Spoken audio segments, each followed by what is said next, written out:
各位听众朋友大家好，欢迎来听台湾人台湾事，我是现爱妈妈。天气变甲这么冷，暗时咧困的时阵，你教的是什么款的面罩被？即摆虽讲也是讲棉被，毋过已经足侪毋是真正棉仔做的啊。伫台湾的人安怎开始教面罩被？古早一领面罩被是安怎做出来的？今日我来讲面罩被的故事。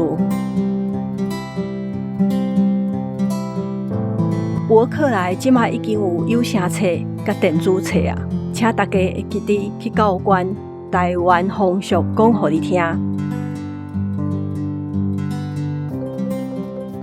即卖面罩被有足侪款，除了真正棉仔做的面罩被，嘛有真侪是化学纤维做的，嘛有羊毛被、羽绒被、牛仔丝被，毋是